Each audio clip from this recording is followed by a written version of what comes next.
భవానీ జై శివాజీ జై భవానీ జై శివాజీ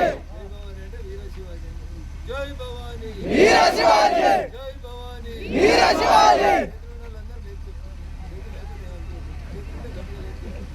జై భవానీ వీర శివాజీ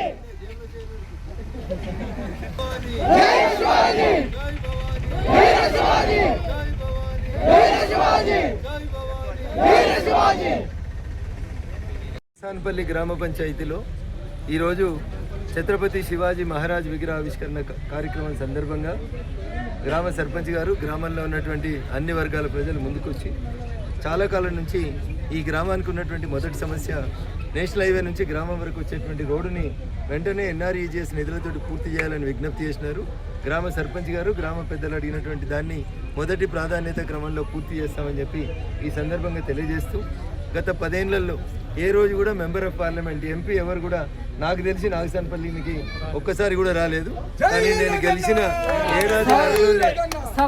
ఏడాదిన్నరలోనే నాగసాన్పల్లికి రావడంతో పాటు నాగసాన్పల్లి పంచాయతీకి ఒక 10 లక్షల రూపాయలు నూతన మోరీల నిర్మాణం కోసం అని చెప్పి ఈరోజు గ్రామస్తుల విజ్ఞప్తి మేరకు మంజూరు చేస్తున్నానని చెప్పి ఈ సందర్భంగా తెలియజేస్తా ఉన్నాను. ఛత్రపతి శివాజీ మహారాజ్ జయంతి సందర్భంగా హిందూ బంధువులందరికీ కూడా శుభాకాంక్షలు అభినందనలు తెలియజేస్తూ ఈరోజు జిల్లాలో ఉమ్మడి మెదక్ జిల్లాలోని చాలా ప్రాంతాల్లో శివాజీ మహారాజ్ విగ్రహాల ఆవిష్కరణ కార్యక్రమానికి చాలామంది మిత్రులు ఆహ్వానించినారు. నాంపల్లి కోర్టులో కొన్ని కేసులు ఉండడం వల్ల ఈరోజు ఈ ఒక్క కార్యక్రమాన్ని మాత్రమే హాజరవుతూ అన్ని చోట్ల కూడా హాజరైనట్టు భావించాల్సిందిగా మిత్రులందరికీ కూడా ఈ సందర్భంగా శుభాకాంక్షలు అభినందనలు తెలియజేస్తాను. Thank you.